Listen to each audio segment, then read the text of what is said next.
আসসালামু আলাইকুম প্রিয় দর্শক, আগামীকালকে নির্বাচন নিয়ে কোনো ধরনের প্রচারণা এখন আর চলবে না। মানে আমি এমন কিছু হয়তো বলতে পারবো না যেটা বললে পরে কোনো না কোনো প্রার্থী অথবা কোনো না কোনো দলের পক্ষে প্রচারণা হয়ে যায়। কাজেই গতকালকে একই অবস্থা ছিল, আজকে একটু সতর্ক হয়ে কথা বলতে হচ্ছে। কারণ আপনি যা কিছুই বলেন না কেন, কিছু না কিছু পক্ষ বিপক্ষ কিন্তু হয়েই যায়। তারপরে আমি চেষ্টা করবো সতর্ক থাকার জন্য। যে আলোচনাটা করতে চাই আজকে, সেটা হলো নির্বাচন তো হবে, নির্বাচনের পরে কি হবে। আমি কিন্তু অনেকে আমাকে গত কয়েকদিন ধরে আমাকে বলেছেন যে নির্বাচনে কোনো ধরনের গন্ডগোল হবে কিনা, সংঘাত হবে কিনা। আমি সবসময় বলেছি হবে না, এবং না হওয়ার কারণগুলো আমি উল্লেখ করেছি। প্রথমত, প্রধান যে দুই প্রতিদ্বন্দ্বী তারা উভয়ে চায় নির্বাচনটা হোক। তারা যদি নির্বাচনটা হোক এটা চায়, কিন্তু তারা কেন সংঘাতে লিপ্ত হবে? সরকারও চায় নির্বাচনটা 12 তারিখে হয়ে যাক। কাজেই সরকারের দিক থেকে কোনো আপত্তি নাই। নির্বাচনের বাইরে যে প্রধান যে শক্তিটা আছে আওয়ামী লীগ, আমার ধারণা তারাও চায় নির্বাচনটা হয়ে যাক। কারণ তাদের হিসাব করে দেখেছে তারা যে নির্বাচিত রাজনৈতিক সরকার তাদের জন্য বর্তমানে যে অন্তর্বর্তীকালীন সরকার আছে, তাদের কাছে তাদের বিবেচনায় প্রতিহিংসা পরায়ণ যে সরকার আছে তার চেয়ে অনেক বেটার হবে, এটা তাদের বিবেচনা বলে আমার ধারণা। কাজেই তারাও নির্বাচন প্রতিরোধ করবে না, নির্বাচন হয়ে যাবে। তারপর কি হবে? নির্বাচনে কিন্তু দুটো দলই জিতবে না। পৃথিবীর কোনো নির্বাচনেই প্রতিপক্ষ যে দুটো দল থাকে তারা উভয়ে জেতে না, একটি দল জেতে।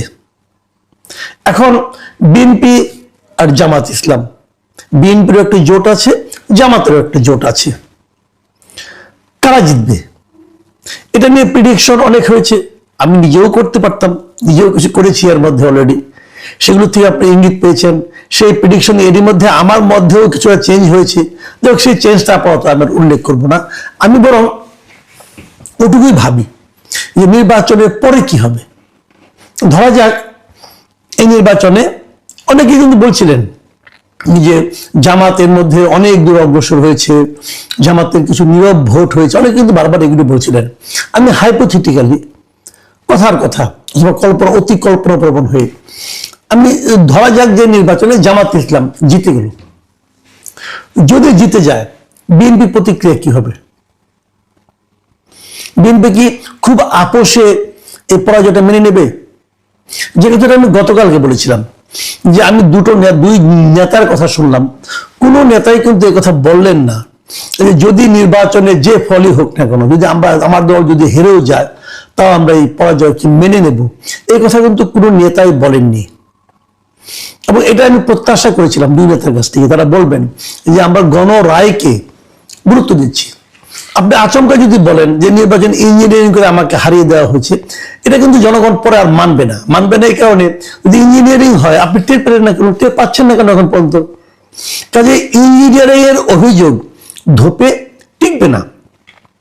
কাজে আপনাকে মেনে নিতে হবে আপনি পরাজিত হয়েছেন। এখন কথার কথা, ধরা যায় জামাতে ইসলাম জিতে গেল, বিএনপি কি পরাজয় মেনে নেবে? বিএনপির কিন্তু সারা দেশে কেন্দ্র থেকে শুরু করে একদম প্রত্যন্ত অঞ্চল পর্যন্ত বিএনপির যারা নাকি কর্মী সমর্থক নেতা আছেন, তাদের বডি ল্যাঙ্গুয়েজ বলছি যে তারা ক্ষমতায় চলেই গিয়েছেন। আমার তো ধারণা ক্যাবিনেটও মনে মনে একটা তৈরি হয়ে গেছে। এটা স্বাভাবিক, বিএনপি একটা বড় দল এবং অনেকদিন ধরেই তারা বড় দল হিসেবে আছে। সেই তুলনায় জামাত তত বড় দল ছিল না। কাজে হঠাৎ করে যদি কিছু একটা হয়ে যায়, তো বিএনপি এটা মানবে না, মানতে চাইবে না। বিএনপির মানার অভ্যাসও নাই। এর আগে বিএনপি যে কয়েকবার নির্বাচনে হেরেছে, একবারও তারা ফলাফলটাকে মানেনি। আমি কিন্তু 14, 18 কিংবা 24 কথা বলছি না। এর আগেও তো বিএনপি হেরেছে, 96 বিএনপি হেরেছে, বিএনপি মানেনি। কিন্তু ফলটা মানে বলছে স্থূল কারচুপি হয়েছে, কিন্তু বিএনপি তো মানার ইতিহাস নাই। যদি বিএনপি না মানে তাহলে কি হবে? বিএনপিকে সারা দেশে একটা বিশৃঙ্খলা তৈরি করবে, সারা দেশে একটা সন্ত্রাস কায়েম করবে, ভাঙচুর করবে। যদি করে তাহলে সেটা আমাদের জন্য, আমাদের গণতন্ত্রের জন্য কতটুকু লাভজনক হবে? আবার বিপরীত দিকে যদি বিএনপি জিতে যায়, জামাতের কিন্তু মনে মনে একটা আশা তৈরি হয়েছে, বিশেষ করে 5টা বিশ্ববিদ্যালয়ে তাদের জয়ের পর, শিবিরের জয়ের পর তাদের মধ্যে একটা ধারণা তৈরি হয়েছে, বিশ্বাস তৈরি হয়েছে যে আমরা হয়তো নীরব অনেক ভোট পেয়ে যাব, নীরবে থাকা ভোটগুলো, যারা হয়তো প্রকাশ্যে খুব একটা অ্যাগ্রেসিভ না, কিন্তু ঠান্ডা মাথায় যে ভোটটা চুপচাপ দিয়ে আসবে, এরকম ভোটে আমরা ক্ষমতায় চলে আসবো। এই ধরনের একটা ধারণা তাদের মধ্যে দুই জনের মুখে প্রকাশ করে না, কিন্তু তাদের ভাবভূমিতে টের পাই। যে এখন বিএনপি জিতে যায়, জামাত কি করবে? জামাতকে মারামারি করবে, জামাতকে সারা দেশে ভাঙচুর শুরু করবে। আমার কেন জন্য মনে হয় জামাত এটা করবে না, এটা আমার ধারণা। করবে না এই কারণে, জামাতের ওই ভাঙচুর করার জন্য যে ব্যাপক একটা যে অ্যাগ্রেসিভ জনগণ লাগে, সেটা জামাতের নাই। জামাতের হয়তো কিছু নীরব ভোটার আছে, সেই নীরব ভোটাররা কিন্তু কখনো রাস্তায় নামে না। কাজে জামাত অ্যাগ্রেসিভলি রিয়েক্ট করবে, রিয়াকশন প্রকাশ করবে, ভাঙচুর করবে, এটা আমার কাছে মনে হয় না। তারা হয়তো মেনে নেবে। আমি যদি আরো একটু অগ্রসর হই, সেটা হলো সংসদ কেমন হবে। ধরা যাক সংসদে জামাত যদি বিজয়ী হয়ে সংসদের প্রধান দল হয়, সরকারি দল হয়, বিএনপি সংসদে যাবে? বিএনপির ইতিহাস কিন্তু তা বলে না। বিএনপির আগে আমরা দেখেছি সংসদ বর্জন করার একটা সংস্কৃতি তারা চালু করেছিল।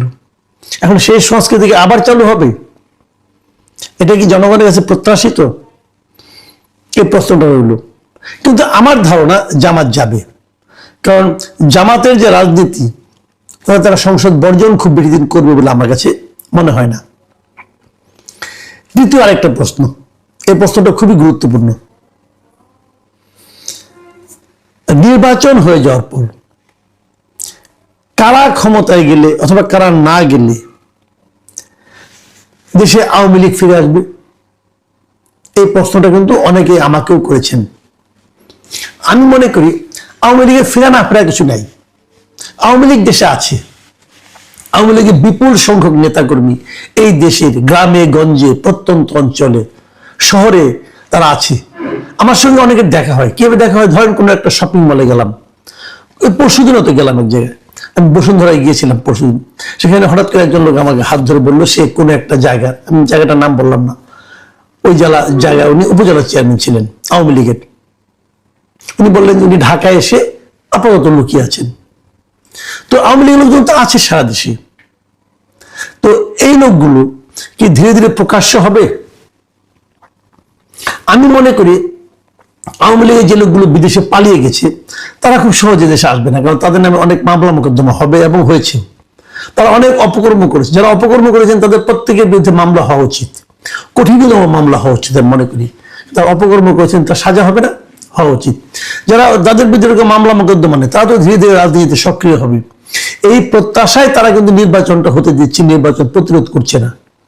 তো যদি নির্বাচনটা হয়ে যায়, তারা অবশ্যই আসতে চাইবে। এদের কেউ কেউ আওয়ামী লীগের একটা বড় অংশ বিভিন্ন দলের মধ্যে ভিড়ে যাবে। কেউ বিএনপিতে যোগ দেবে, কেউ জামাতে যোগ দেবে, আবার কেউ নিজস্ব সক্রিয়তা নিয়েই রাজনীতিতে আসতে চাইবে। আমার ধারণা যে আওয়ামী লীগের উপর যে রাজনৈতিক যে স্থগিতাদেশ আছে, রাজনৈতিক কর্মকাণ্ডের স্থগিতাদেশ, এটা হয়তো নতুন সরকার এলে এটা হয়তো উড্র হতে পারে। বিএনপি আসলে দ্রুত উড্র হবে, জামাত আসলে একটু সময় লাগবে, কিন্তু উড্র হবে, এটা আমার ধারণা। জামাত যদি আওয়ামী লীগকে নিশ্চিহ্ন করার জন্য বরঞ্চ ওটাকে বরং আরো বেশি করে, মানে আওয়ামী লীগকে নিষিদ্ধ করার চেষ্টা করে, তাহলে যে চাপটা আসবে বিভিন্ন জায়গা থেকে, সেই চাপ জামাত সহ্য করতে পারবে না, আমার ধারণা। তখন আওয়ামী লীগের সঙ্গে বিরোধী দলে থাকা বিএনপিও কিন্তু সেই চাপের মধ্যে যুক্ত হবে। আর যদি বিএনপি ক্ষমতায় আসে, সেক্ষেত্রে যদি আওয়ামী লীগের উপরে থাকা রাজনৈতিক কর্মকাণ্ডের স্থগিতাদেশ বিএনপি উড্র করতে চায়, জামাত প্রতিবাদ করবে, কিন্তু জামাত এটা নিয়ে যে একদম হুলস্থুল কাণ্ড বাঁধিয়ে ফেলতে পারবে, এটা আমার কাছে মনে হয় না। এখন যদি দুই দলের কেউই আওয়ামী লীগের উপর চেপে থাকা স্থগিতাদেশ এটা যদি উড্র না করে, যদি আওয়ামী লীগকে দেশে ঢুকতে না দিতে চায়, যদি আওয়ামী লীগকে রাজনীতি করতে না দিতে চায়, তাহলে কি হবে? আমার ধারণা সেক্ষেত্রে আওয়ামী লীগ একটা চোরাগোপ্তা রাজনীতি শুরু করবে, যেটা দেশের উন্নয়নের জন্য খুব ভালো কোনো ফল আনবে না। আমি মনে করি সকল রাজনৈতিক দলকে অবাধে রাজনীতি করতে দেওয়া উচিত, সেই সুযোগটা দেওয়া উচিত। আমি শেষ প্রসঙ্গে আসি। আপনারা জানেন, কালকে আমরা দেখলাম যে আমাদের এই বর্তমান অন্তর্বর্তীকালীন সরকারের উপদেষ্টারা তারা যার যার সম্পদের হিসাব দিয়েছেন। আমি এরকম হাস্যকর সম্পদের হিসাব আমার এই জীবনে দেখি। আমরা কোন ধরনের গণতন্ত্র চাই, আমরা কোন ধরনের রাষ্ট্র চাই, সেটা নিশ্চয়ই সবারই মনে আছে। প্রিয় দর্শক, এখন এই পর্যন্তই। আল্লাহ হাফেজ।